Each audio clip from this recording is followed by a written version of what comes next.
All right. So we're going to kick off the Mountain Bike 101 webinar by starting with a land acknowledgement via Liz. So we'll just get going. If you guys have questions, I'll try and keep an eye out in the chat or in the Q&A section. And we have a moment that we'll address it at the end, but we'll get to that when we can. Awesome. Well, welcome everyone. We're going to start off with our land acknowledgement, and we would like to acknowledge the traditional and ancestral lands of the First Nations in Washington, since that's where a lot of us are coming from today, whom still have rights to these lands. We recognize the unjust history that the First Nations have endured and the prejudice they continue to endure. We recognize that the land we recreate on is not a playground, but a place that is sacred and deserves unconditional respect. We also recognize the hope for the future. Today, we pledge to these First Nations our support in aiding them while they heal. As someone on this land, I am obliged to educate myself on whose land and the history of the land that I recreate on before going. And we recognize and invite you to do the same when you head out onto the trails. So thank you. All right. So to kick off, we'll just each kind of take turns introducing ourselves so you know who we are, and then we'll move on to the mountain biking stuff. So my name is Alicia Mao. I'm a SheJumps ambassador, and I'm also the co-creator of Stephen's Past Shredded Sisters, which is a group of women who get outside for mountain biking, skiing, and snowboarding. And I am going to pass it on to Shannon. Hi, I'm Shannon. I run Radiant Wrench, which is a company I started to teach riders how to work on their own bikes to maintain and repair them. I'm also a mountain bike skills instructor for Evergreen Mountain Bike Alliance. Hello, everyone. My name is Danica Fife. I am an athlete for Pizzari Bicycles and Jensen USA. I also make mountain biking content for bike-related brands and also my own platforms such as YouTube, my channel Fife and Flow. And my name is Liz. I'm a freelance digital storyteller, also for a recycler called Trips for Kids Marin that helps get youth in historically marginalized communities on bikes and learns how to fix bikes. And I'm also a very, very novice enduro racer. It's my first year being in the circuit.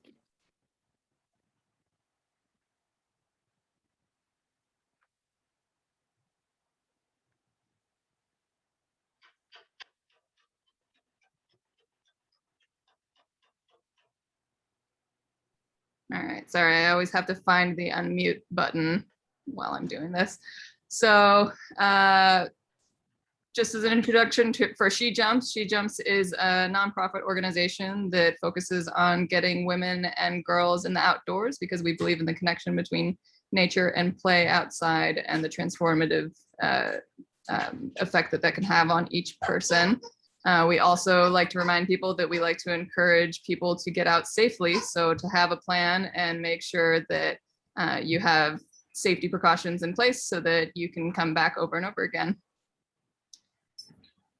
So to kick off our information on getting into mountain biking, the first things that we're going to cover is kind of the gear that you'll want to get your hands on for getting started. So we'll be covering bikes, apparel, protective gear, and your tools and toolkit that you would want to have on hand.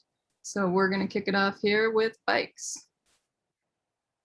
All right, this is these are examples of kind of three broad genres of bikes. So on the left is a hardtail, so that's going to be typically a little bit easier to pedal. And then in the center is a trail bike with full suspension, so you have a little bit better traction on the ground. And the one on the far right is a downhill bike, so it's got a really long travel. It's pretty heavy. It's not meant for pedaling. It's meant to have a lot of stability on the descent. And then in between there's a bunch of types of each of those bikes. So there's hardtails that have a little bit slacker geometry that might be beneficial on trail and downhill stuff. And then in the full suspension bike, there's all kinds of bikes in there. Can you turn my camera on?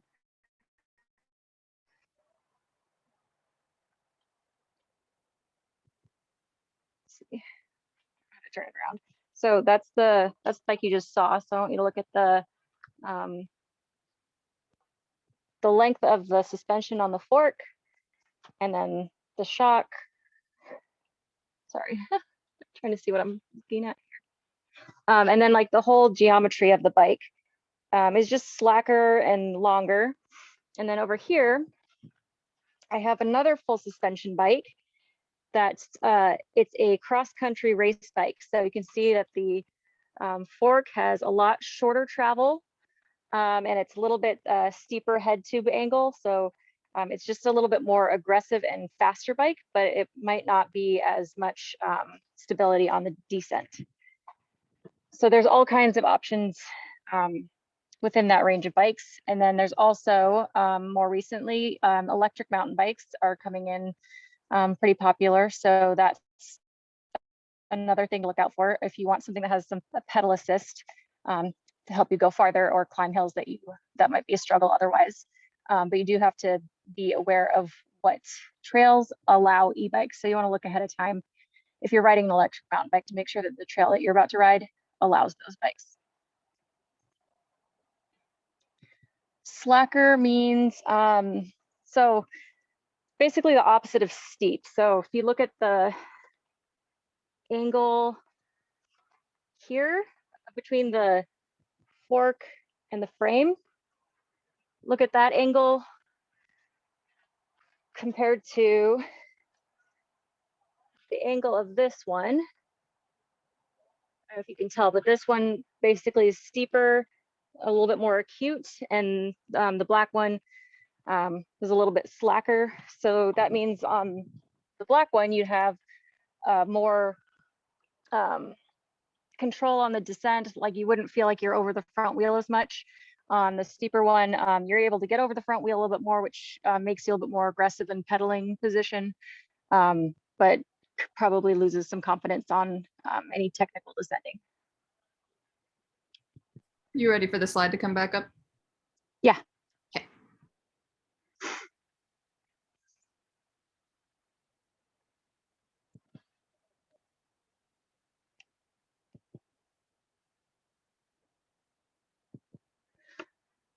Here is a list of places to purchase bikes. I just listed a few shops that I like. Evo, Kirkland Bicycle, Fanatic, and Gurks are just some of them. There's a lot of really good local mountain bike shops around. I recommend buying from a local mountain bike shop because for one, you're supporting a local business and giving the money directly to your community, but also having the ability to actually sit on a bike that you're buying, having a professional help you figure out what size and what style of bike you need. But there are some really good online retailers like Canyon and Niner that make really quality mountain bikes you can buy online.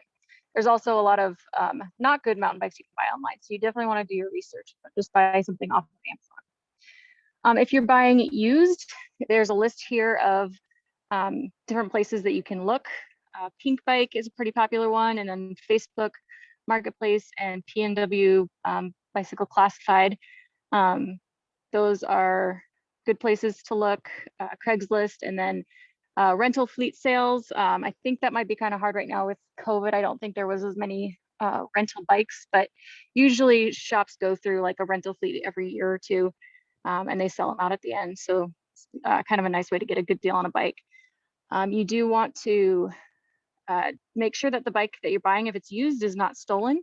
On the bottom of the bike, there's a serial number, so you can check that against a site called Bike Index and Project 529 are both places that people will list their bikes if they were stolen. So you can use the serial number or a description of it.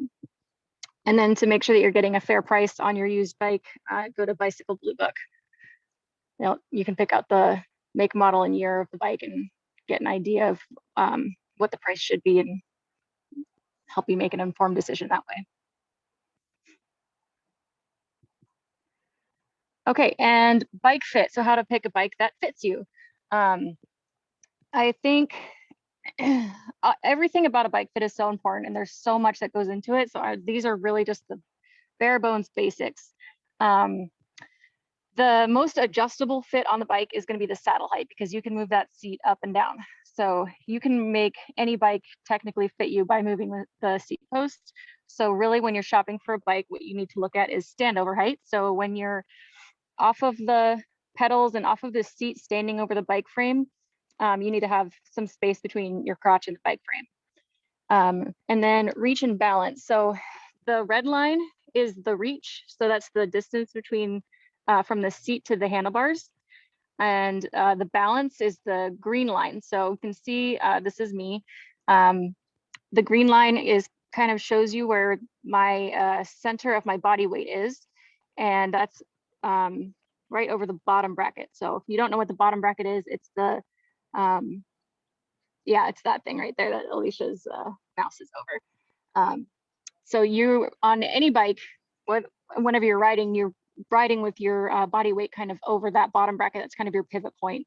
So you want to find a bike where your center of your weight kind of is comfortably over that. And then to set the right saddle height, you can see on the blue line, I have a little bit of a bend to my knee all the way at the bottom of the pedal stroke. I'm not completely straight, and I'm not real crunched up. So that's basics of buying or finding a bike frame that fits you. This is something, if you already have a bike, this is useful, and something useful to know, of course, if you're buying a new bike as well.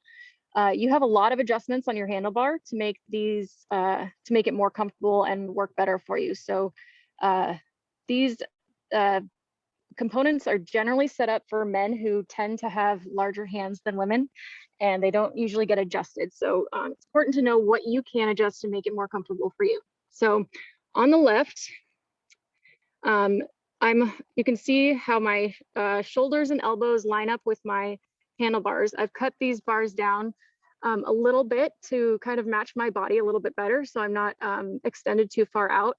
And that is the width of your handlebars. So you can just cut your handlebars down to fit you a little bit better, so you're not reaching out too far.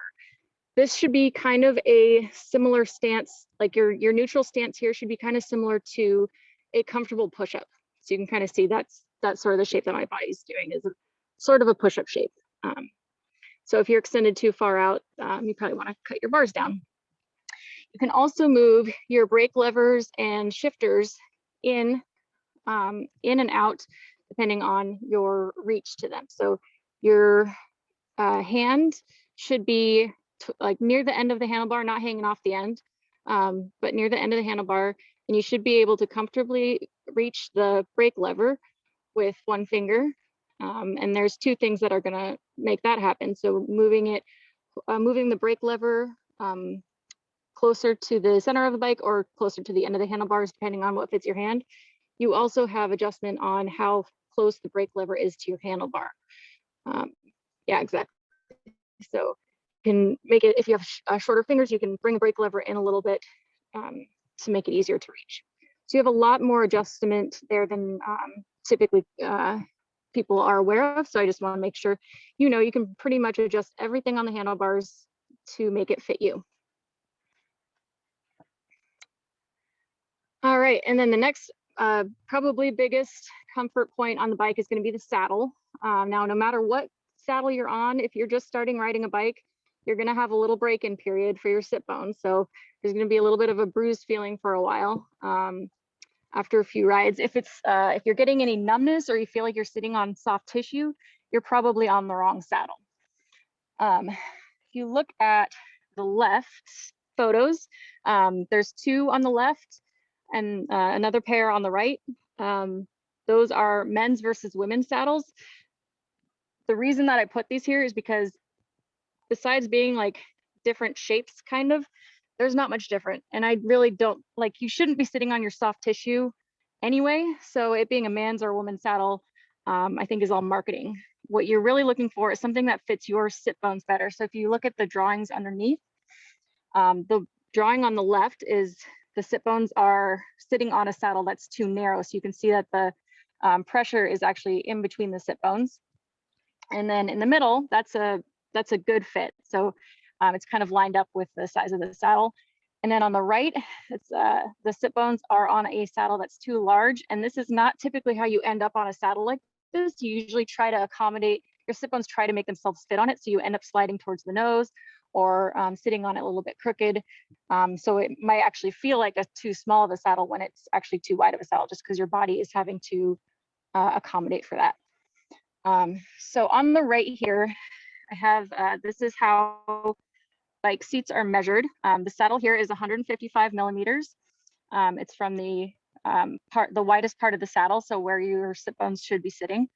And it's this is going to be different for everybody. So there's a lot of shops will have a way to measure your sit bones. You sit on this piece of foam, and then they measure the indents that your sit bones leave.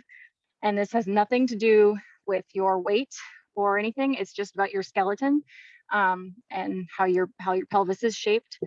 So this is something you definitely need to, don't just get the biggest one because you're bigger. You want to make sure that you're on the right size saddle, because if you're on the wrong size saddle, it's going to cause a lot of issues for you. Usually numbness and chafing in soft tissue areas. So finding a saddle that has a good foundation is key. And then I also want to say that the shapes are going to be all different. So it's really good to try out different saddles. I really like the saddles that have the cutouts, like in that picture, and then the one on the far right that's on my bike, because that's a little bit easier on the soft tissue, versus if you look at the one on the far left, that doesn't have, it's kind of like a rounded top of the saddle, and that it just puts all the pressure right on the soft tissue. So for me, that's not very comfortable at all. Most saddle makers will give you some kind of guarantee, so you can ride it for like a month, give it a couple rides, and see if it fits you comfortably, and then you can exchange it if it's not. So usually well, it kind of depends on the bike, but a lot of the stock saddles on bikes are generally not super comfortable. So that's something that they kind of expect you to change out. So a quality saddle, you can expect to spend around $100 to $150 on. So that's it for saddles. All right, let's talk bike clothing. First, we want to talk about some things to consider, especially with outdoor wear. First is you want to decide what type of riding you are doing. So whether it's you're riding downhill, which you're primarily not pedaling, you want to wear the most protection, versus on the opposite side of that spectrum, XC, you would probably want to wear something that breathes really well and something that's light. And then in the middle, you have enduro, where you would probably want a fair bit of light padding, and most likely shorts, because things get hot when you're pedaling. Next thing you want to look for is the breathability and the drying of the fabric. Some fabrics that have worked well for me in the past have been nylon, polyester, spandex, and merino wool. You just want something that you definitely don't want to get all sweaty in, and that you want to be able to have a comfortable ride. Next up is you want something that fits you really well, in the sense that you want to be comfortable and it doesn't restrict your movements. When we're riding, we're gonna be making quite a lot of adjustments to fit the trail terrain, and we want to make sure that our clothing is not restricting us. Next up, durability. So pretty much with this, going back to talking about the different types of riding and what to wear, when I'm riding downhill, even though I'm not one for wearing elbow pads, even if it's hot, I usually am wearing long sleeves and pants, mainly because just that little bit of protection, whether it's mental for me or if it actually does offer a little bit of protection, I tend to go that way. Another point is, do you look good? You want to be able to be confident, and you want to feel good while riding your bike. A lot of brands make really cute gear, and I don't know about you, but I enjoy looking good while riding. Okay, Another point is specifically in the Pacific Northwest, we get a lot of rain. So during the summer, this is probably something that won't come up as much, but if you're riding year round, or if you're getting out on your bike in the spring or fall, you're definitely going to come across some heavy rain. So you definitely want to look for, in your waterproof gear, ventilation zips, so you have that breathability, because waterproof gear isn't naturally breathable. So you want to look for some vents. My favorite are the pit zips. Those are the best, especially in your waterproof jacket. And another thing to consider when looking into waterproof gear is the difference between waterproof and water resistant. Both have their pros and cons, but it's something to definitely be aware of. All right, next up, when figuring out what type of brand or outwear works best for you, all brands fit a little bit differently. I recommend going to your local bike shop and trying some stuff on. There are some women specific brands such as Wild Ride and Shredley that are pretty cool. Also, if you go to your local bike shop, they will probably have a couple of brands such as Fox, Troy Lee, or Specialized that also make some great quality gear choices as well.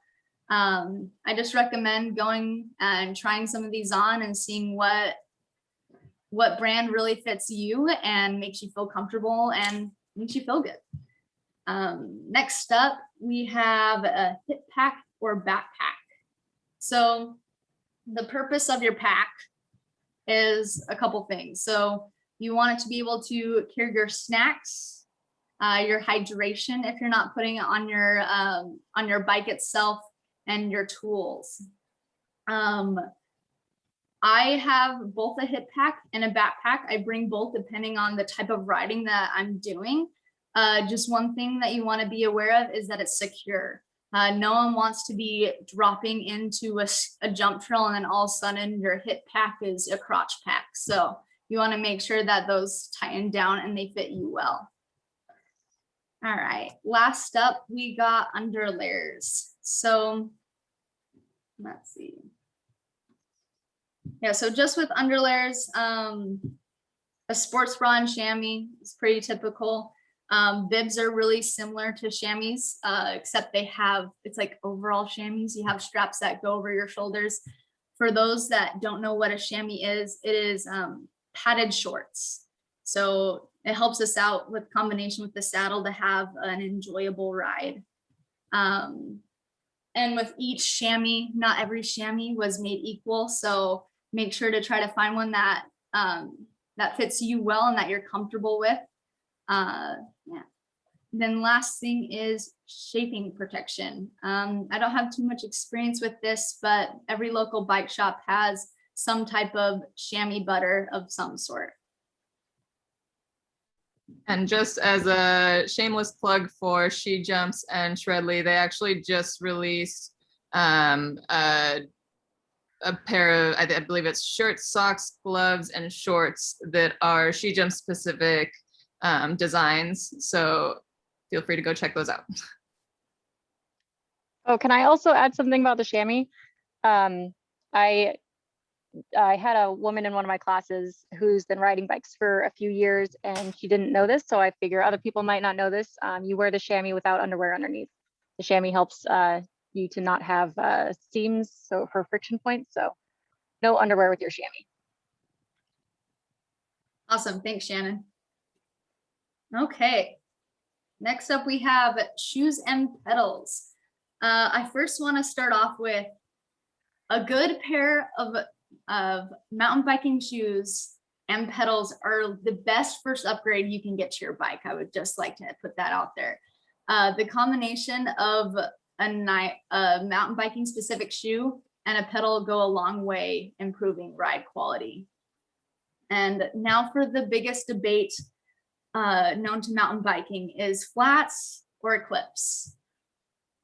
All right, so I have experience where I've at least given flats and clips a year worth of riding. They both have their pros and cons. I don't think one is better than the other. They both have their great points about them. But let's first get into what you would look for in a shoe. So with flat shoes in particular, you're looking for good sticky rubber and a levelish platform. So you don't want to bring your shape up like sneakers. You want something that's flat. Another thing to consider is you want your soles to be stiff to semi-stiff. This is a little bit of a preference thing. Clipless shoes tend to be a little bit stiffer, but you do want to be able to have a thick enough sole that you're not feeling the pins. I put a pretty extreme example of a picture. These are some Chromag Dagas, and they are legally a weapon. They have really big pins, but not all flat Petals have pins this big. But you just want to make sure you have a sole that's stiff and thick enough that your pins are able to get some traction on your sole. Some brand ideas for either clip-in shoes or for flats. I've have experiences with 510s, some specialized shoes, and also Ride Concepts. You can't go wrong. They each shoe kind of has their pro and cons. You have to figure out what shoe fits you and what you like about it. So next up, we have Petals. Some things to look for in Petals is the ability to bail. So just how things go, flats are going to be easier to bail with. It's really instinctual just to set down your foot rather than clips. You have one more step of unclipping and then setting down a foot. But they both have their pros and cons. I would way rather be in clips in a very chunky section than flats, because I always just get a nice little, I find some comfort with being attached to my bike in certain scenarios. Last up, we have some socks. I tend to wear a little bit taller socks, maybe like calf level socks, just because it gives you some slight protection, especially riding in among the brush, and just so you don't scrape up your ankles, and then just make sure that the fabric is moisture wicking for you. We have a question asking what brands of shoes have wider toe boxes? All those styles look so narrow. Do you have any opinion on that? Ride Concepts. I would say like my feet are a little bit more narrow, so I like the specialized 2FOs for me. The Ride Concepts tend to have a wider foot box, at least in my experience, the Vices. And I would also say I would really try on different shoes, because even within certain brands, there are some shoes that fit. I also have wide feet, and some of the 510s work great. I think I have some of the older free ride shoes, something like that, and those ones fit me. And I've tried other ones like I believe they're called Hellcats or something like that, which are just too narrow. So within the brands itself, there is a fair amount of variability as well. Awesome, thanks, Alicia. I think I'm done with that slide. Okay, great. Protective gear. Start off with helmets are number one. Do not go mountain biking without a helmet, please. I know it kind of seems like duh, but I have seen a fair amount of people going mountain biking without a helmet. So please, please, please, please wear a helmet. There are a couple different types of helmets. You have the full face, which has a chin bar. It's primarily used for downhill mountain biking, sometimes enduro. You have a half shell, which is more of like traditional look of a helmet. And then a hybrid, which I have the hybrid down in the right corner, which pretty much a hybrid helmet is you are able to unattach the chin bar, so you can pedal up in a half shell like helmet and carry your chin bar on your pack and then put it on for the downhill, which can be really nice. Nowadays, they make full faces so light and they have great vents that a lot of people pedal up in full faces. That is definitely a preference thing. Protective gear is a very personal choice. Wear what makes you feel comfortable and confident. Like for me, rarely wear elbow pads. Like I might put them on if I'm doing a park day, but for the most part, I am a gloves and knee pad rider with a helmet on daily rides. Yeah, you have some other options such as a back and spine protector, which if you want to wear that on a pedal ride, you're more than welcome to. It's more commonly seen on parks, like in bike parks, or if you're shuttling with doing minimal pedaling along with the neck brace. Eye protection is also something good to consider, especially right now where it's really, really dusty. Everyone knows if you've followed behind someone on a really dusty day and you haven't had glasses, it is a rough go. So glasses or goggles are always good, especially in the dry terrain with the dust or the wet with mud. And eyes are great to protect for sure. And I'll just put a plug in for, I tend to over protect myself. I am almost always on the climb, I won't wear it, but on the way down, elbow pads, knee pads, helmet, full face, or the hybrid. And for me, it was just, I took a fall that it wasn't that bad, but I scraped up all the way down my arm, just the skin. And it was just annoying to have that healing. And so just having those elbow pads on for me just gives me a little extra confidence in going a little bit faster. Awesome, Alicia, thanks. Okay, now for riding basics. So let's talk about downhill riding position. So a lot of people call this active position. This is the starting point for riding downhill. And I want to give this, I want to emphasize this point is let your body move. So when I'm talking about this downhill position, it's a good place to start, but don't just get in this position and hold it the whole time. The terrain and the trail moves and you need to learn how to move with the terrain. So this is a good starting point. And I also would like to add that everyone's style is a little bit different. So ride with what feels comfortable. These are just great starting points. First off, we'll like to start with elbows out. Just like what Shannon was saying, you want to find yourself in a good push-up position. This is pretty much where you feel strong. You want to have like a good balance on your bike. This being said, your elbows don't have to be out at 90 degrees. There are a lot of people that come from more of like a dirt jumper background that have their elbows more in and they ride just as fast. So you don't need to have your elbows out clear to 90. Do whatever feels comfortable to you. Next up, I have knees wide as the next cue. And when I say this, I just don't want you hugging the frame with your knees. When I feel like it's an instinct when you get nervous to bring everything close into your body.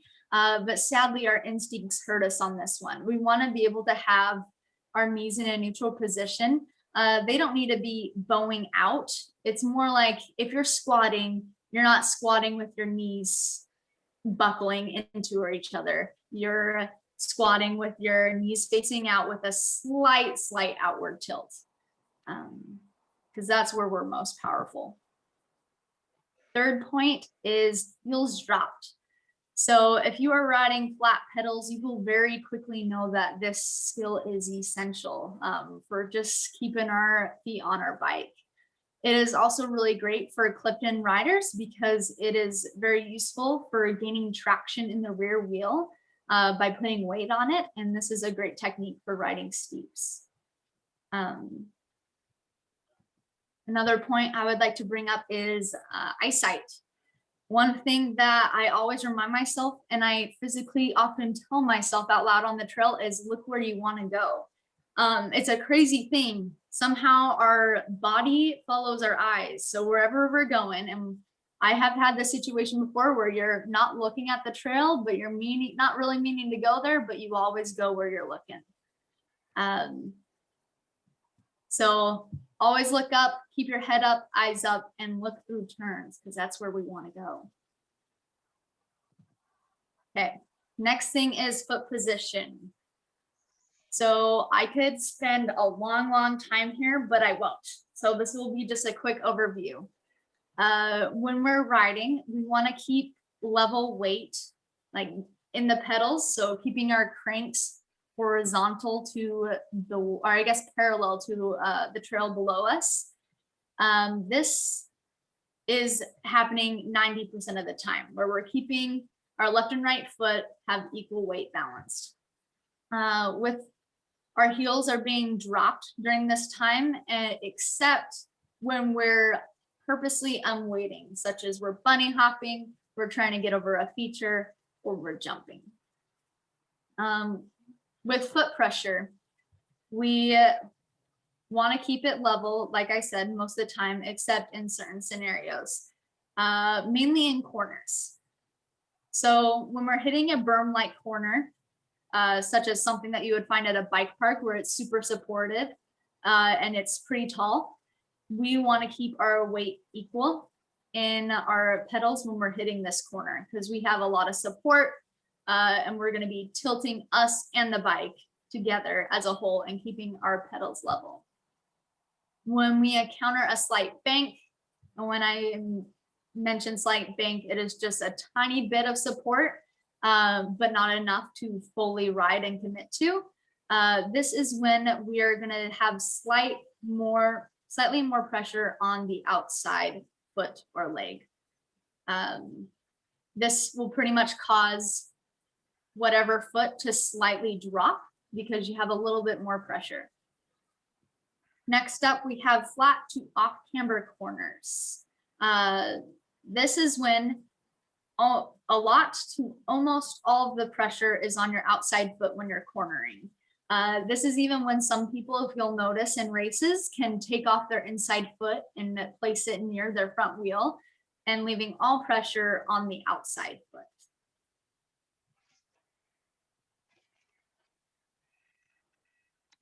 Oh, this is me. Can you turn my camera on?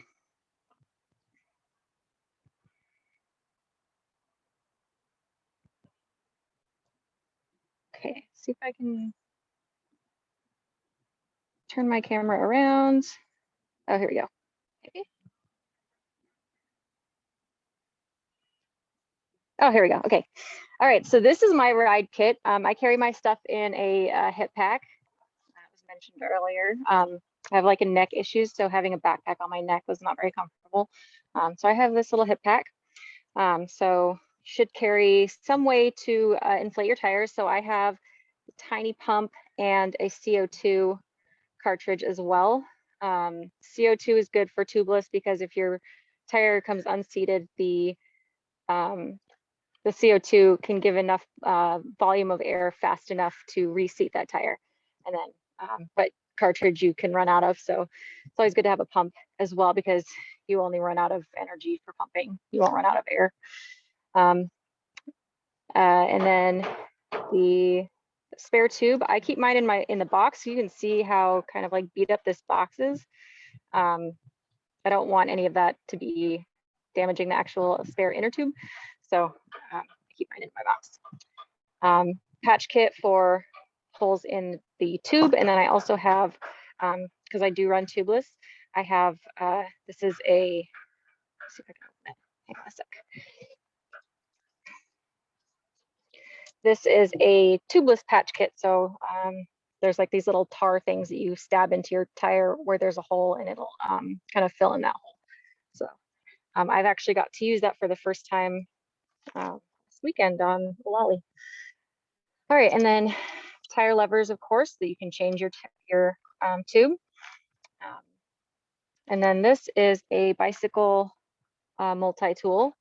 You want to make sure that whatever multi-tool you get has the most common sizes that you'll need on your bike. So yeah, it says different size Allen wrenches, screwdriver, and Torx, which is the star-shaped one.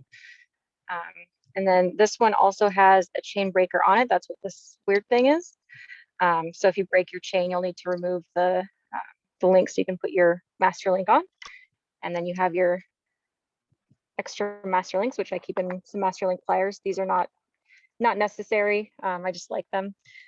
These ones would be necessary. So to fix a broken chain, you need a chain breaker, which sometimes comes on a multi-tool, or you can have a separate little one, and then you'll need a master link as well. Then some other basics that you probably already have at your house.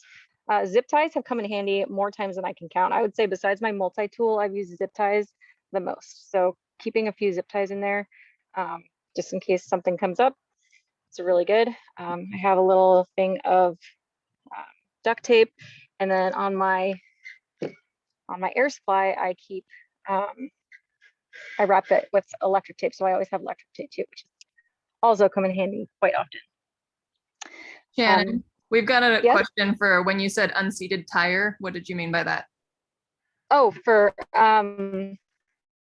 so a tubeless doesn't have an inner tube in it, so it requires a tire.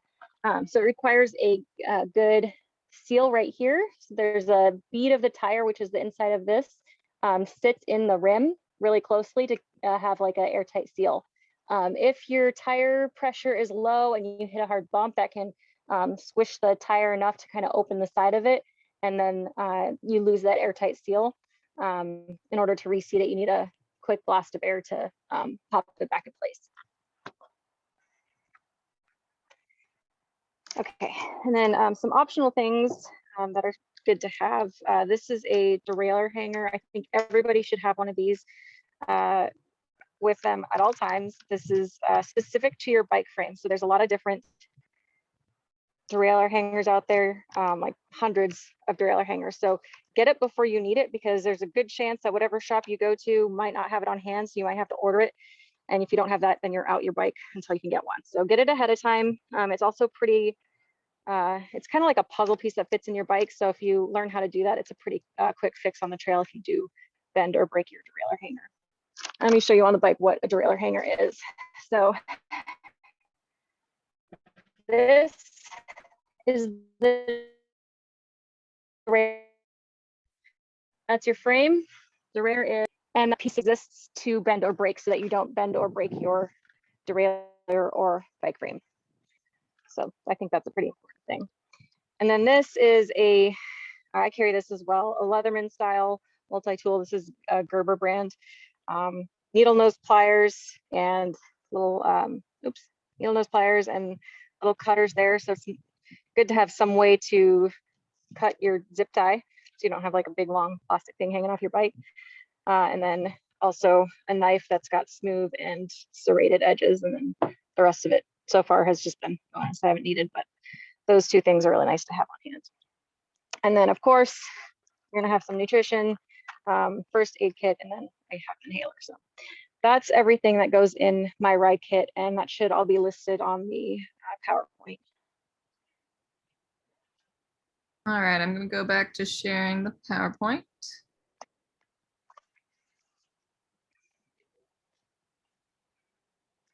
And next slide. Oh, this will be a quick safety check that you do before every ride. It just takes 30 seconds and it's really quick, but it'll, when you do this, you'll prevent potential issues on the trail or mechanical or safety issues. So can you turn my camera back on? I'm just gonna demonstrate the safety check on my bike. All right. Move my camera down, sorry.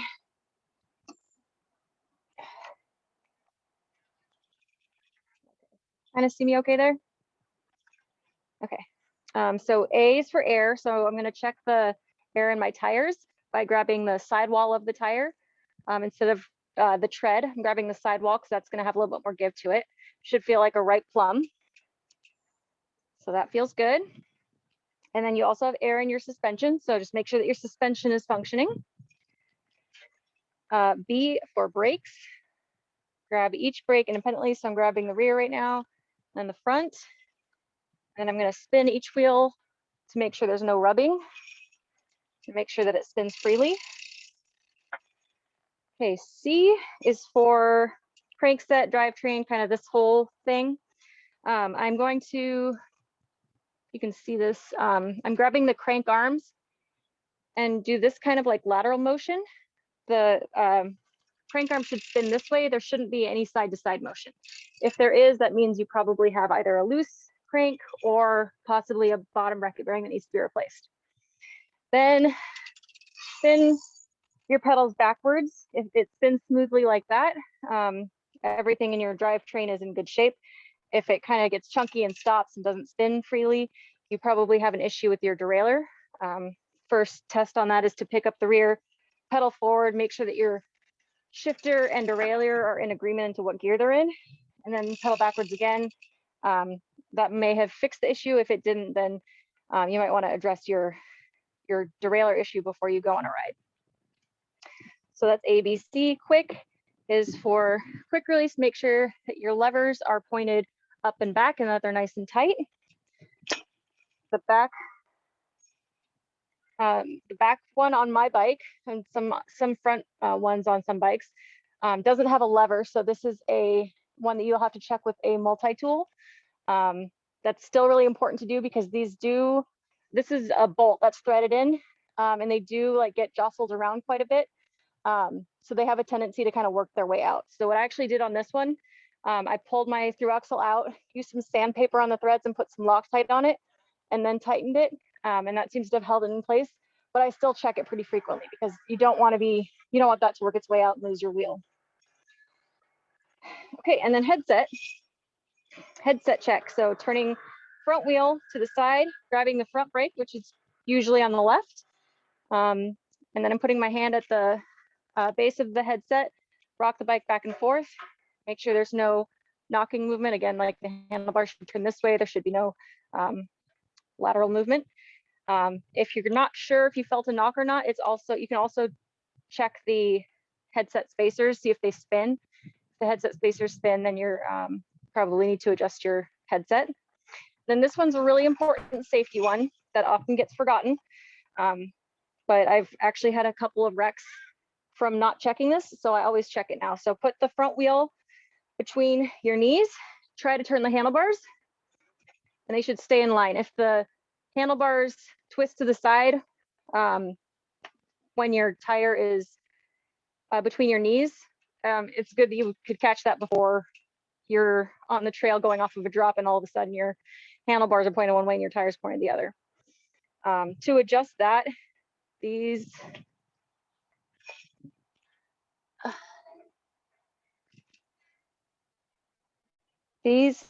are the stem bolts to adjust, like to attach your handlebars to the steer tube, which is attached to the wheel. So you would need to make sure that your handlebars are straight and then tighten these bolts. All right, and that is just a quick basic safety check. Something pretty easy to do before you ride. Awesome. A couple of notes on that. One of them is that SheJumps does have micro ventures on their website. One of the things that they do cover in those micro ventures in detail is the mountain bike checklist. So feel free to check that out. And then I just wanted to read out what Amanda said in our chat. She said she rides with kiddos. They like to add a few more letters. D is drink water and do ample hydration in your pack. E is eat lightly 1 hour before we roll out. And bring a snack for yourself for every ride. And F, come for fun with a fantastic attitude. I like those additions. That's fun. All right, I'm gonna share the PowerPoint again.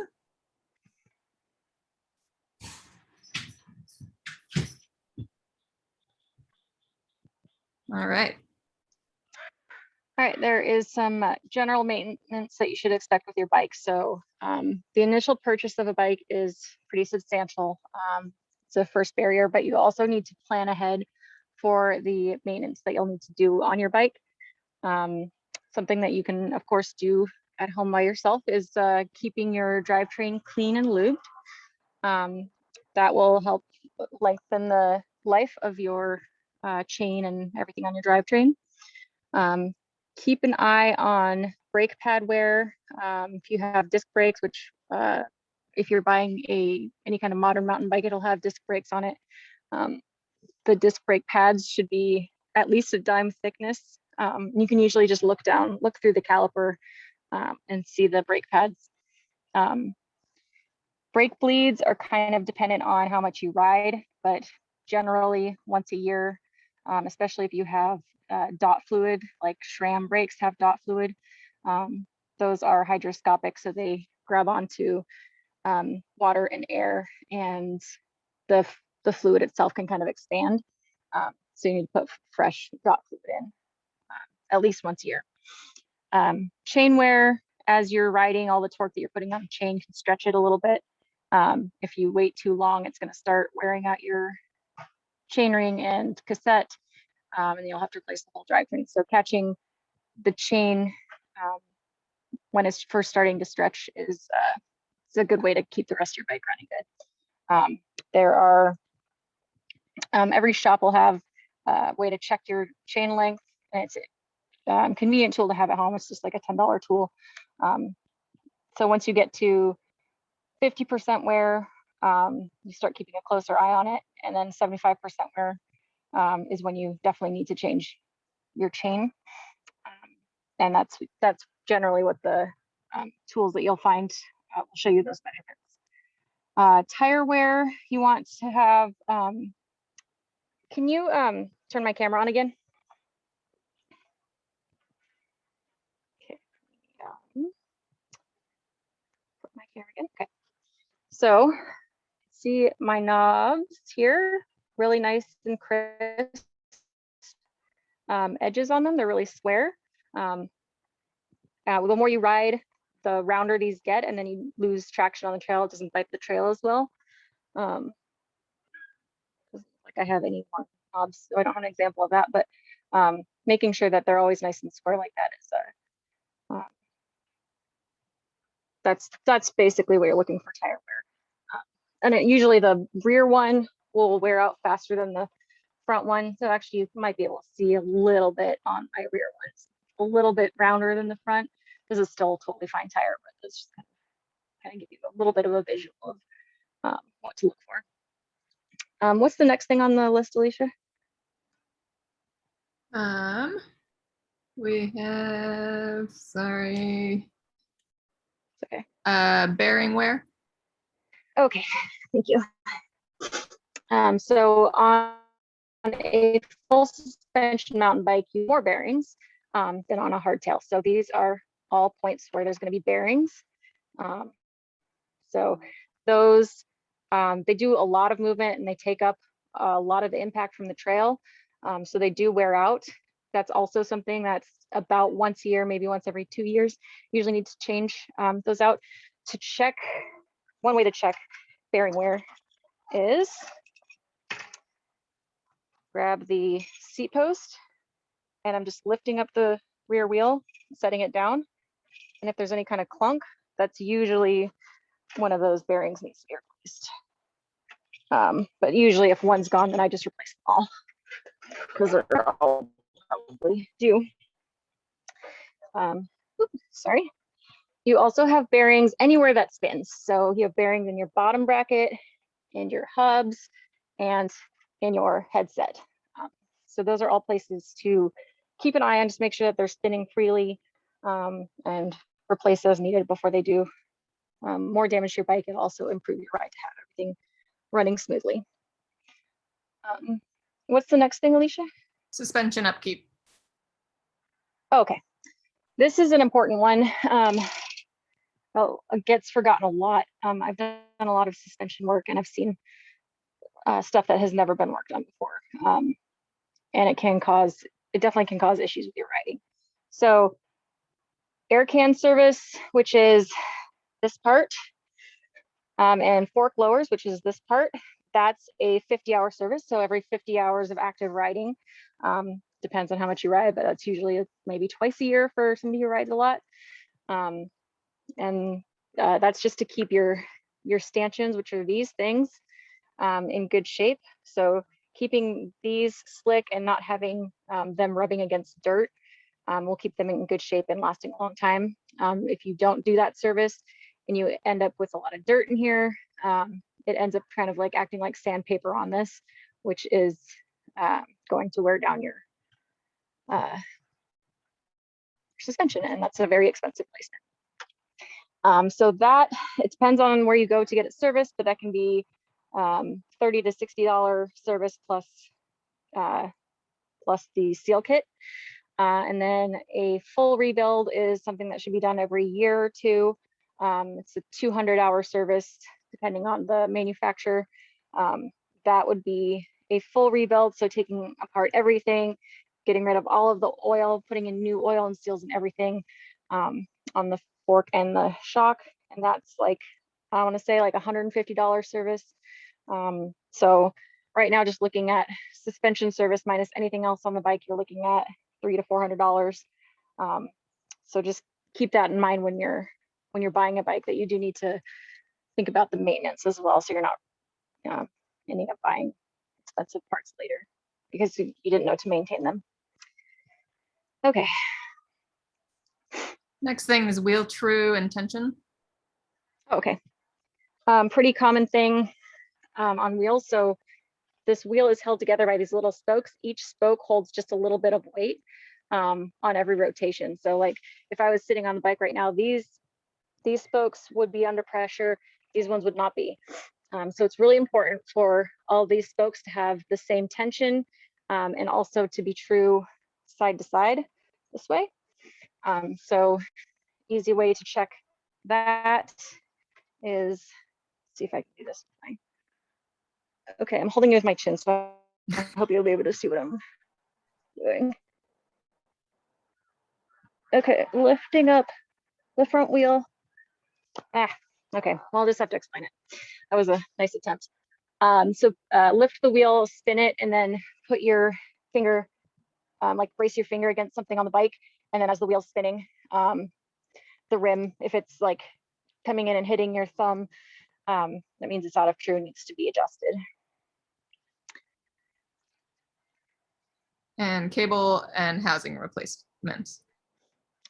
Cable and housing replacements. This is something that if you ride all year long, the cable is steel and the part of the housing is also steel. And getting corroded and rusty and stuff. So if your shifting isn't working very good, a lot of times that can be because the cable and housing needs to be replaced. So those kits are probably like $20. And that's just something to make your shifting work a little bit smoother and get the most out of your bike.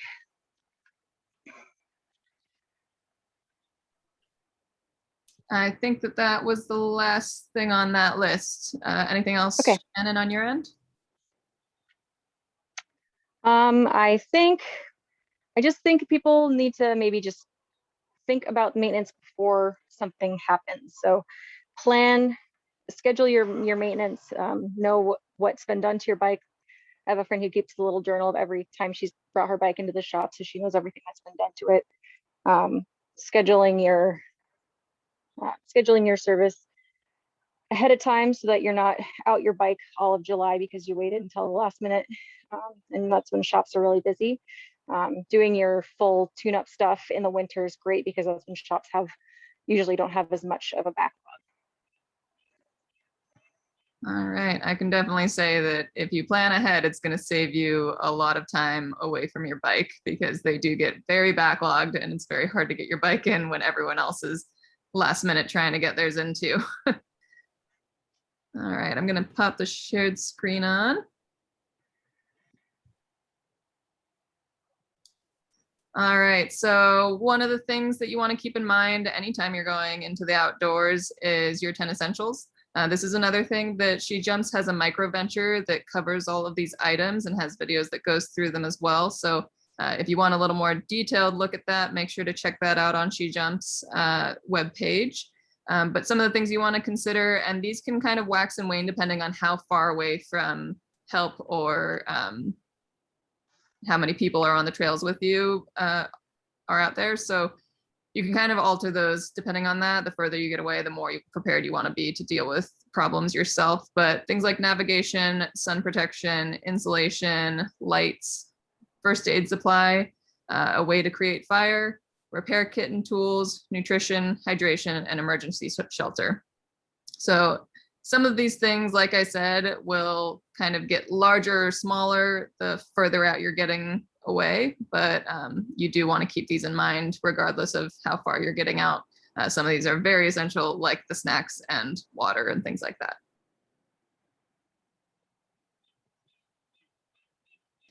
Awesome. And then the 11th essential, which is part of our Leave No Trace. And this is a wonderful photo of our friend Ash doing her part as an environmental steward.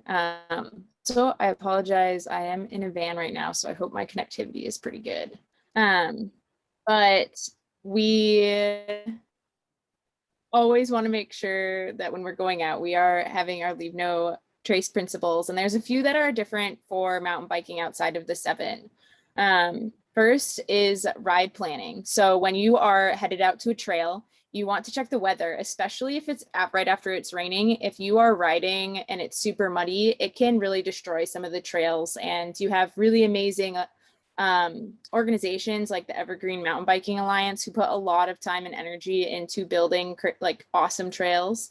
So we want to make sure that if it's been, some floods coming down and you want to ride, maybe waiting a few days for those trails to dry out.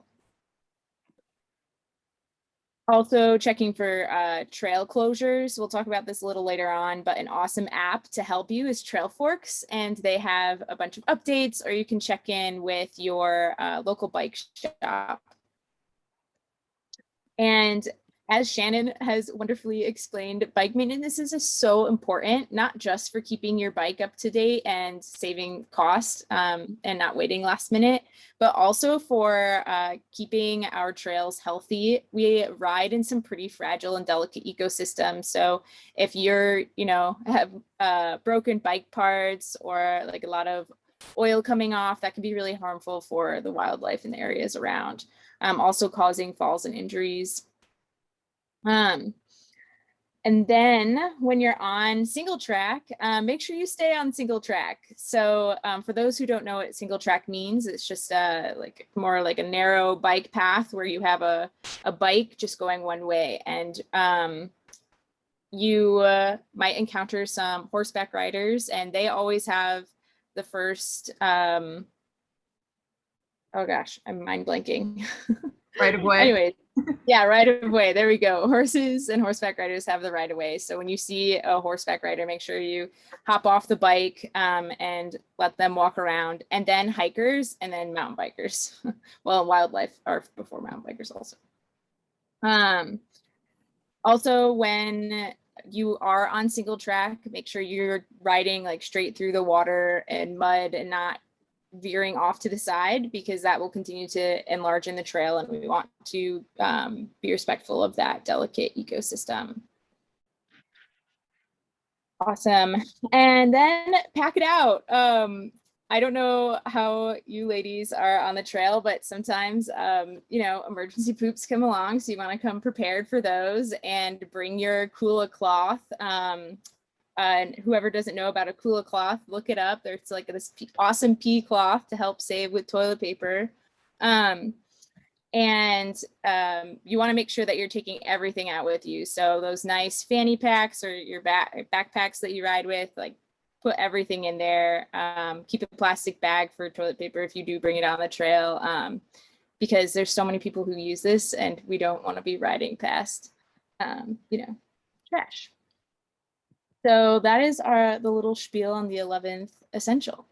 And I will say, as more people have been recreating outdoors, it's great to see more people out there, but it is putting a lot of strain on our trail systems and on the folks that take care of them. So if you're able to, try to bring a trash bag with you, pick up a few pieces. Some of my friends and I, we try to do every day that you go on an adventure, make sure you pick up 3 pieces of trash before you head home, just so that you're doing your little part to try and make sure that we're cleaning up after ourselves and after others. I think that that's it for that one. So now we're going to move on to accessing the trails, and this is going to be a little bit of a Washington focus, since that's where we're all from, but it will also cover kind of types of trails and the difficulty rating and etiquette.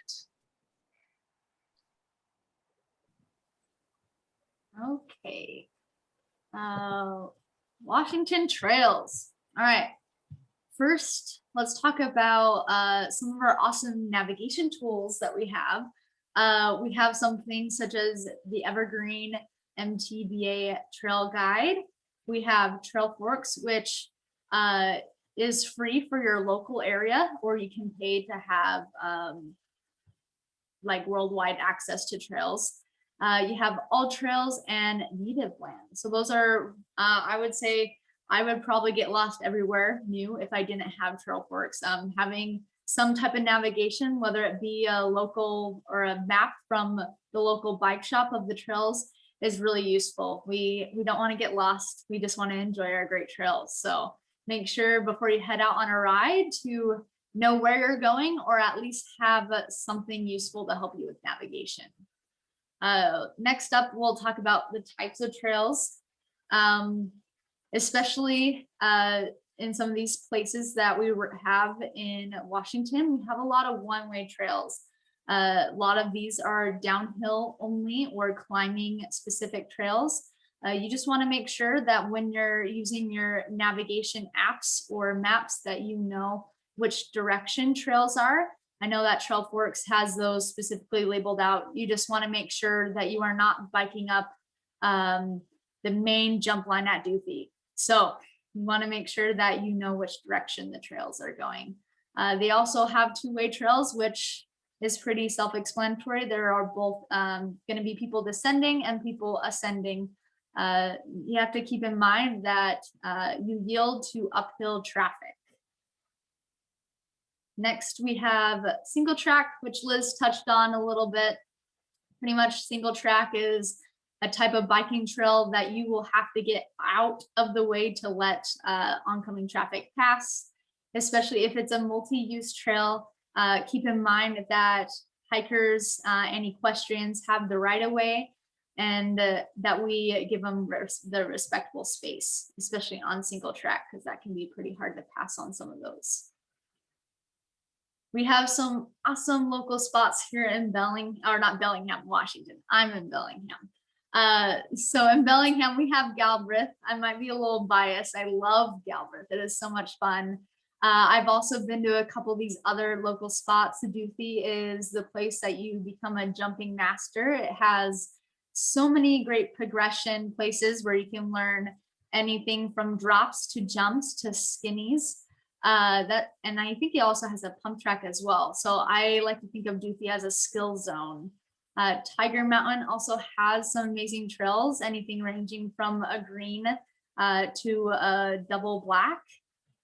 Raging River is also roughly in that area. And I've actually never heard of Paradise or Soaring Eagle. So if anyone on the panel could tell me about that, that'd be awesome. I personally also haven't been to those, but I do believe that Paradise and Soaring Eagle are a little bit more cross country, and they've got some greens and blues. They're just a little bit closer by, I believe, to the Seattle area if people are looking for little short trails to kind of bop around on. Awesome. Thanks, Alicia.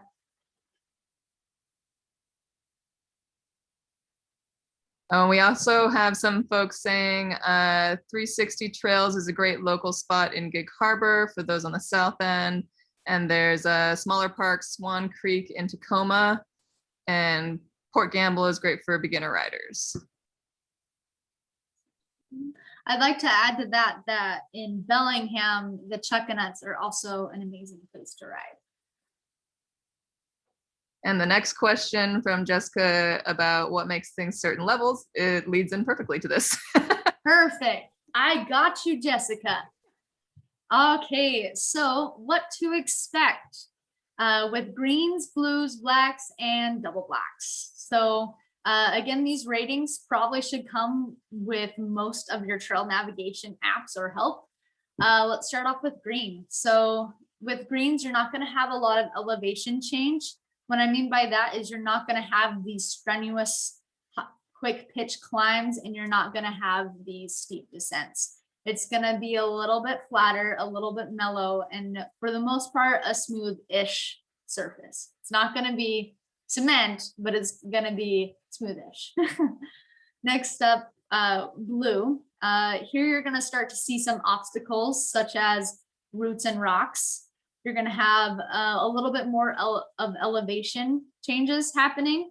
Most of the blues will have rollable features. So you're gonna have a rollable rock. So you're not gonna have to take your wheels off the ground. That can be an optional thing. And then tabletop jumps. So explain tabletop jumps a little bit. It is gonna be a lip, a takeoff of your bike, a flat surface, and then a transition. It's pretty much a great jump to learn on because you can land anywhere. It's not going to be the type of consequence that a gap would be, which a gap does not have that middle section where you have to make the transition, or you might have a trip to the healthcare facility.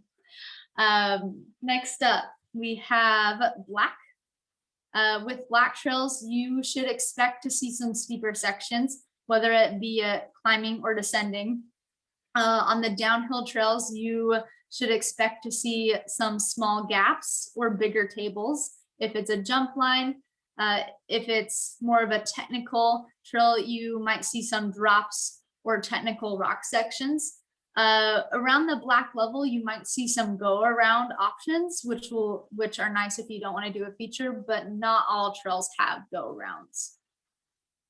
For double blacks, it's pretty much the same scenario as a black, but everything's a little bit bigger. Usually the steeps are a little bit more consequential. They're definitely going to be steeper. You will most likely stumble upon some mandatory drops, gap jumps, technical moves, and steep chutes. I would like to also give you a little caveat of trail forks ratings are done by individuals and they're not always perfect. I was recently riding down in Boulder City Bootleg, and there was pretty much this is known for downhill mountain biking, and there was one trail called Kevorkian that was a black that I thought I would warm up on before doing some of the double black. And it happened to be later, after talking to locals, one of the hardest trails on the mountain, but somehow was rated a black versus the other double black ones. So just keep in mind that not all trail ratings are going to be 100% accurate. Please ride within your limits, be safe. Make sure when you're riding a trail for the first time, don't leap first and pray second. Make sure to get off, look at features, inspect things, and be safe.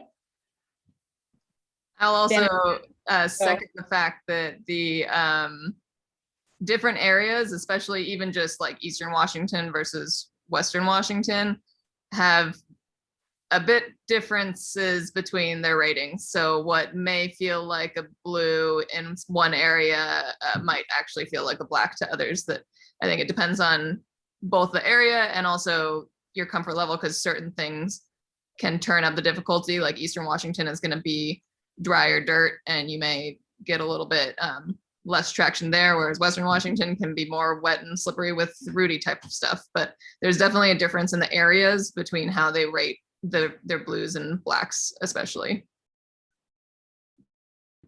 I'd just like to third that and expand it even across the US, riding in New York and Oregon, very different trails, very different ratings. So I would take the colors of trails at a grain of salt and really hone in on Danica's, what was it?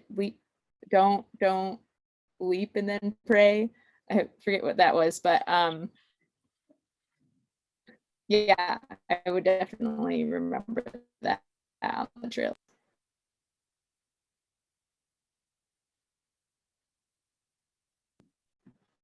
Awesome. And then a brief overview of trail etiquette that falls onto our Leave No Trace principles also. We mentioned this already, but mountain bikers yield to all trail users. So horseback riders and wildlife and hikers, you're going to want to pull over, get off the bike, let them go through. And then a mountain biker riding downhill yields to uphill bikers. That was something I recently learned when I was first riding in Washington. So that's also good to know. When passing from behind a rider, if you're zooming, you're feeling really flowy on your trail and you're coming up on someone, yelling rider really loudly so that they can hear you. And then if you're the person that is being passed, pulling over, to let that go by. This is also really common in the enduro world, and Danica could probably speak to downhill too, but I don't know the nuances of that. But in the enduro world, when you're racing, you're also going to do this. You're going to yell rider and let someone by you, and you can cheer for them as they go. It's pretty cool. Yeah, when you encounter another trail user, head on, slow down, come to a stop and let that person pass you safely. Leave no trace principles, and wanting to stay in control with your bike, knowing your speed and your technique. And then before if any of you have a trail dog, we always love seeing the awesome dogs on the trail, but definitely check before bringing your doggo or pup along with you if that is a trail that allows dogs, and also making sure that your dog is well trained to keep with the bike, and this could be a problem with other bikers on the trail. And that is about it for this slide. So we had a question, do you let them pass on the right or left? You guys can jump in too, but for me, it kind of depends, because I do try to keep on the trail or on bare spots of the trail. So if there's a bare spot on the left, then I'll hop on the left. If it's pretty, if it's wide enough, then I'll just try to move off to the right, just normal passing like you would in a car or something like that. So moving off to the right. But the main thing that I'm looking at is trying to keep my impact on the vegetation around me lower if possible.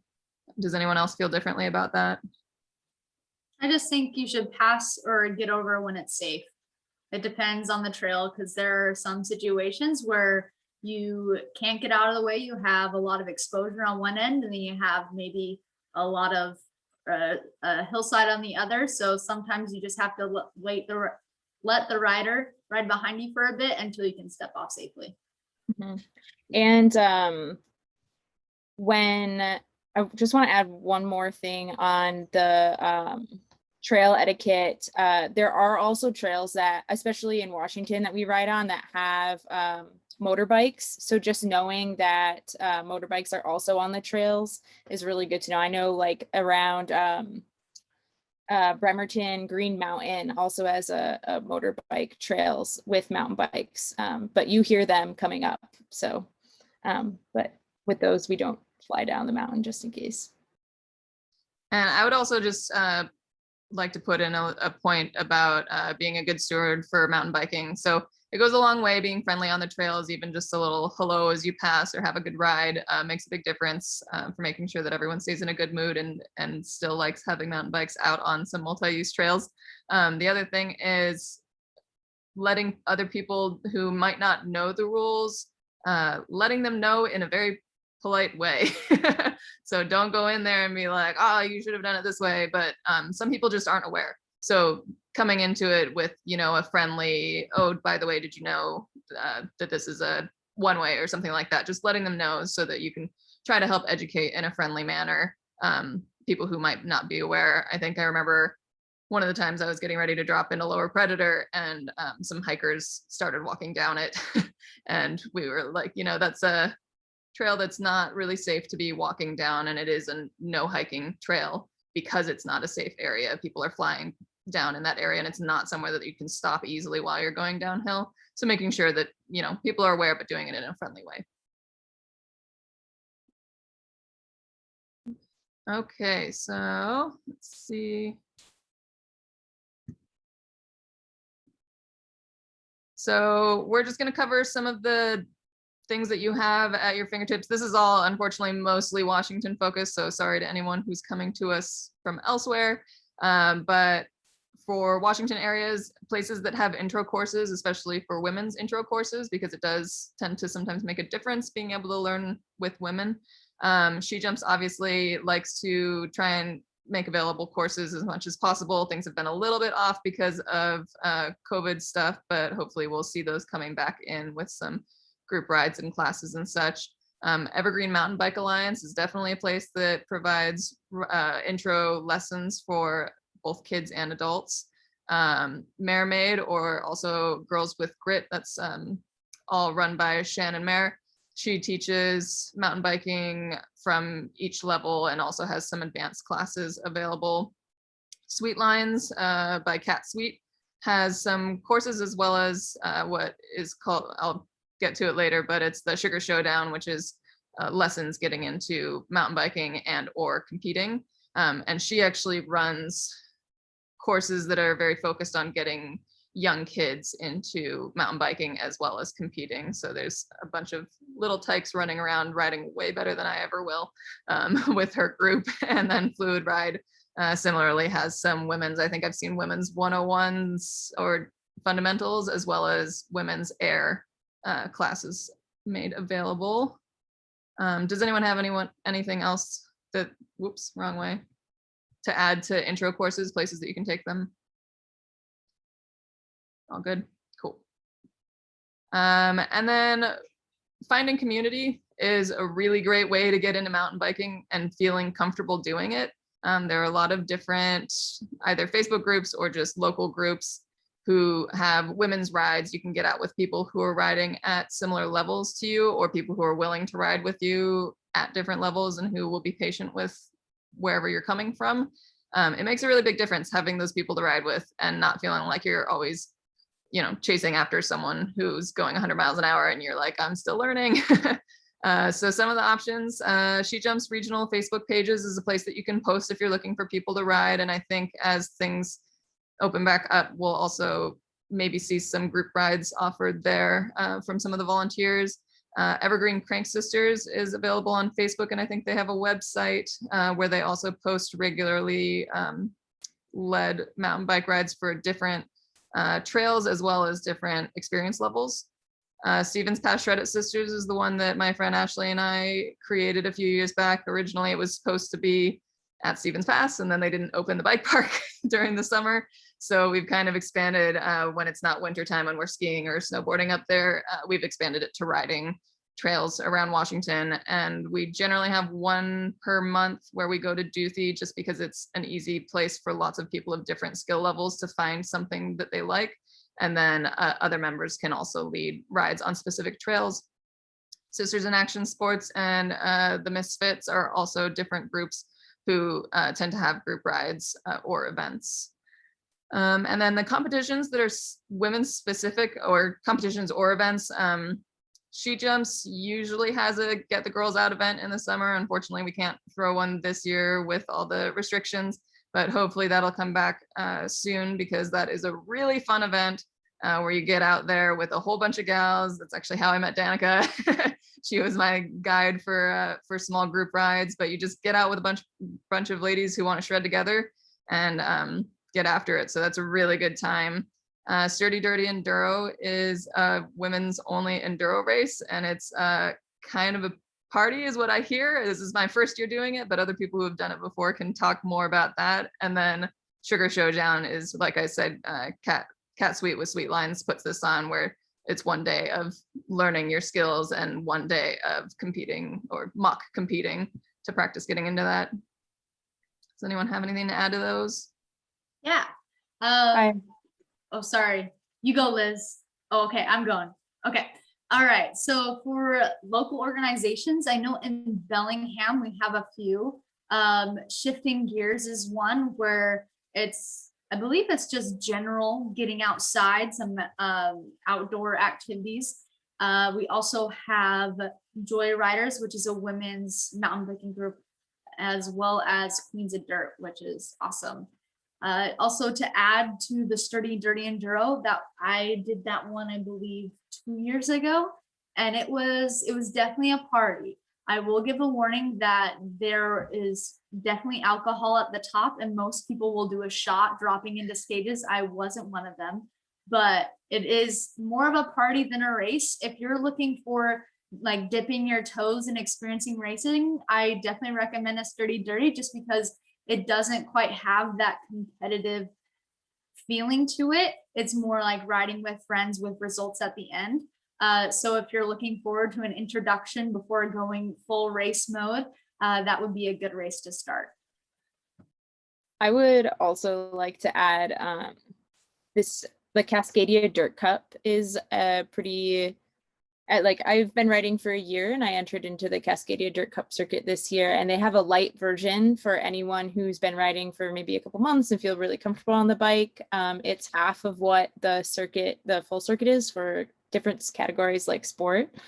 And it is also a party. And when I raced at Tiger, it was so cool to be riding with 15 other women that I had never met before, and you're kind of each other's cheerleaders, and it doesn't feel like a competition. It's very much a social event, and you're kind of like, wait, why am I paying to ride the trails? But it's because you get this awesome community, and then like a free beer and a burrito at the end. So it's so much fun. And don't be afraid to sign up for a racing event if you're interested. Awesome. All right. So just to cover a couple of they're coming up real fast, but some of the SheJumps events that are coming up this season. In 2 days, there is a webinar for mountain bike posture and pacing for going uphill. So I highly recommend signing up for that. It's similar to this, where it's donation based. You sign up, even if you can't make it the day of, you'll get a recording of it later on. So if you want to cover any of, how to crush getting uphill, that's where you want to go. And then there's a August 9th through 13th youth mountain biking camp through Evergreen. So that one is a joint Evergreen and SheJumps event that'll be really great. And then keeping an eye out for when we can get back to those in-person events. The Get the Girls Out is really fun to go to, so I highly recommend that. If you go to shejumps.org/events, that'll be where you can find what's up and coming. All right, so we're just going to wrap it up by kind of each of us can throw in our little bits of advice that we've found as we've gotten into mountain biking and gotten a little further. So my couple, I guess I'll just start with the first couple, is don't be afraid to walk things. Part of learning how to mountain bike is starting to go on trails that you're a little less comfortable with, doing them slowly enough that you can see what's coming up. And if that thing is scary, it's totally fine to walk it the first time. I usually walk things the first time, even if I've ridden it before and I'm getting out and still brushing off some, dust or whatever. I'll walk it, take a look at it, and then maybe I'll walk back up and ride it the next time. And that leads on to sessioning sections, which is when you're going down the trail and you come up to something and you're like not really sure about it, or you didn't do it so great, or you just want to work on it. It's really nice to go down that section and then just hike your bike back up and do it again, so that you get to the point where you feel like you're more comfortable on that. And then you can start to piece together trails that otherwise might have seemed really intimidating, trying to do them all at once. Instead, doing them in pieces until you get comfortable with each of those pieces, and then you can ride it all completely full out. So I think that was something that I forgot to do for a while as a beginner, because I was just chasing after people that knew what they were doing. They started a few years before I did, and I was like, I just need to get down with them. But what I lost out on was a lot of chances to really practice those techniques and, get a little more time working on those things rather than just survival moding down the whole trail. Anyone else want to hop in here? Yeah, I threw a few on here. When I started out, especially when I wanted to get faster as a biker, one of my mentors told me slow is smooth and smooth is fast. So riding at a pace that feels comfortable for you is actually going to make you a little bit faster, because you will feel comfortable going along features and not having to stumble over once you get the hang of it, of like what Alicia's saying, like finally putting the trail together and then slowly moving. Oh, sorry, I did jump out of order. Is that okay? Okay. And then when I first started biking, I was like, what are some of I hear people saying weird words all the time, like OTH, what does that mean? Or berms or baby heads or bail, like what do all of these things mean? You could just Google like mountain biking lingo and learn a couple different ones. Apparently danger noodle means rattlesnake, though I've never heard someone use that. But those are just like some fun mountain biking things. And oh, like I said before, don't be afraid to sign up for an enduro race. It's a social event. It's super fun. There's a lot less pressure than what people think. And you get to make some really awesome friends.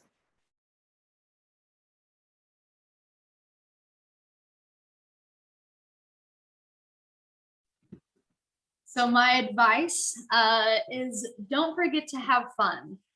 You ride best when relaxed. So we're out here mountain biking and most of us are doing it because it's enjoyable. And sometimes I even forget that by either putting pressure on myself or it's just a bad ride day, which those are okay to have, but it's nice to remember that we're doing this because we love the sport and don't put any extra pressure on it.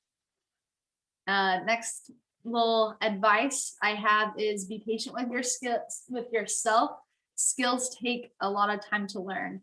Mountain biking is not just one skill, it is a trillion million skills thrown into one. So just be patient with yourself.